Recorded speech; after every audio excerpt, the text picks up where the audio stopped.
Today we're taking a look at these NBA matches, which are happening on Wednesday, November 23, 2022, and giving you match breakdowns, betting tips and predictions in general on these games.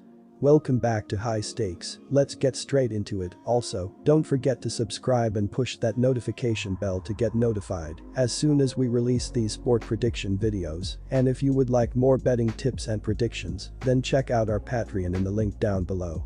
Our new Patreon is a way for us to help you improve your chances of making more money. Multiple plans are available for each and every one of you. By becoming a member of the High Stakes Patreon, you will have access to our best team picks, total picks, parlay picks and much more. Stop wasting hours of your time searching for bad betting predictions that ends up costing you a lot of time and money. Join the High Stakes Patreon now and get the best betting picks. Going back to our video, we will give you 2 betting picks for each game, a team pick and a total pick based on facts and detailed explanation. So make sure to watch our videos till the end so you don't miss any of our picks. Atlanta Hawks vs Sacramento Kings. The NBA schedule is not always fair. Sacramento has played 9 games at home, 6-3, and 6 on the road, 3-3. Now, the Kings are coming off tough road games at Memphis to face Atlanta on the road. After this game, they travel to Boston on Friday. The Kings are rolling, but 5 of those 6 games have been on the road. The Hawks have not lost 2 straight since late October, so they normally bounce back after a loss. This is a good Hawks team that is underachieved thus far against a Kings team that is overachieved. But defense is important, and at some point, the lack of defense is going to sting the Kings. Take the Atlanta to cover. These teams are moving the ball up and down the court quickly, as the Kings are 7th in the NBA, with 101.3 possessions per 48 minutes, while the Hawks are 6th in basketball, with 101.5 possessions per game up to this point. Looking at the previous few games, Sacramento is averaging a massive 140 points in their previous 3 games, while Atlanta is scoring 112 points in their last 4 games as well. Both teams have hit the over more than the under, so go with the over to hit in this game as well. San Antonio Spurs vs New Orleans Pelicans. The New Orleans Pelicans lead the Southwest Division at 10-7, tied with the Memphis Grizzlies. They have won 4 of their last 5 games, with the only blemish a 117-109 loss to the Celtics on November 18. They followed that up with an impressive 128-83 blowout win over the defending champion Warriors on Monday. This was just total domination by the Pelicans as they shot 54% from the floor and made 15 threes, shooting at a 36% clip. They also dominated on the glass, out-rebounding Golden State 50-34. The San Antonio Spurs were expected to be the worst, or one of the worst, teams in the NBA, but through the first 7 games of the season, they surprised a lot of people by going 5-2. Would they actually exceed expectations and be a contending team? It looks as if they will not. The Spurs have reverted to what everyone expected in the first place, a bad team.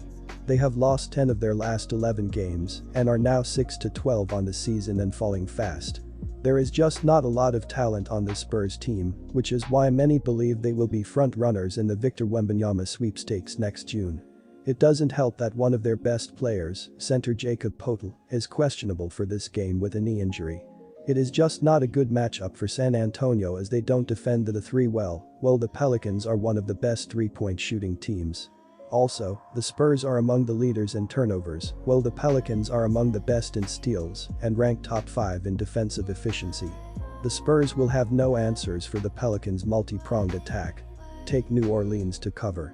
New Orleans hosted Golden State on Monday, and the Warriors kept Steph Curry, Klay Thompson, Draymond Green, and Anthony Wiggins out of the lineup. With that, the Pelicans got out to a 35-16 lead in the first quarter and continued its domination the entire game. In the game, New Orleans was led by Brandon Ingram, who dropped 34 points while off the bench, Devonte Graham had 19, and Jose Alvarado had 10. Meanwhile, CJ McCollum chipped in with 15 points, while Jonas Valanciunas recorded a double-double with 10 points and 13 rebounds. Although San Antonio has been better in hitting the under, I like the over here. New Orleans' offense is so dynamic and quick that they can score a ton of points in a hurry. Along with that, San Antonio has a hard time defending, which will allow points to happen quickly, and when they are behind they will pick up the pace. Currently, the Pelicans play at a pace of 101.4 which ranks 19th, while the Spurs play at a pace of 103.7, which ranks 7th in the NBA. Along with that, in New Orleans' last 10 games, they are averaging 225.3 ppg, which includes a game in Golden State, scored just 83 points. San Antonio, meanwhile, is averaging 224.7 ppg. Take the over here. Milwaukee Bucks vs Chicago Bulls. The Bucks are winning games on the back of their defense. They boast the best defensive rating in the NBA, 105.9 points per 100 possessions, and rank second in opposing field goal percentage, 44.5%. On the other side, Chicago is allowing 111.3 points per 100 possessions, tied 10th, on 47.5% shooting from the field, 22nd, and 38.5% from beyond the arc, 28th. Giannis Antetokounmpo will dominate the Bulls in the paint. He was tallying 28.6 points, 13.4 boards, and 6.2 assists through 5 games against Chicago last postseason. The Bulls will have to execute at the highest level on both sides of the ball to keep it close, and Chicago is 1-7 SU and 2-6 ATS in its last 8 meetings with the Bucks. Milwaukee kicked off a 4-game homestand with a win over the Portland Trail Blazers to return to the win column. The Chicago Bulls have been in rough shape as they've lost 6 of their last 8 games overall, but they will be eager to build some momentum after snapping a 4-game skid with a 121-107 home win over the Celtics. DeMar DeRozan led the team with 28 points, 8 rebounds and 4 assists. Zach LaVine added 22 points with 5 assists, while Patrick Williams chipped in with 17 points on 6 of 9 shooting.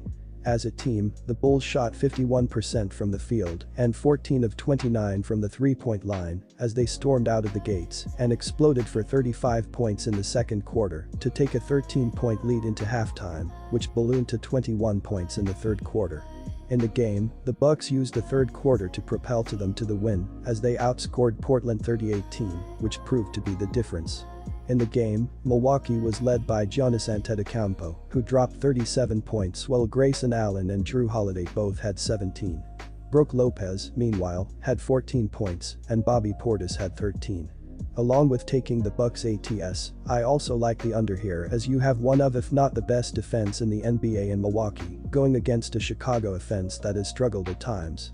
The Bulls have struggled to score points while Milwaukee plays shutdown D, and it is something they have embraced.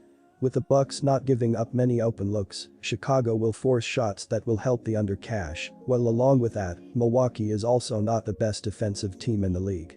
The Bucks also play at a pace of 102.1 which ranks 15th, while Chicago plays at a pace of 102.2, which ranks 13th. Although they both play at a good pace, Milwaukee's lockdown defense and Chicago missing shots will be the reason the under cashes here.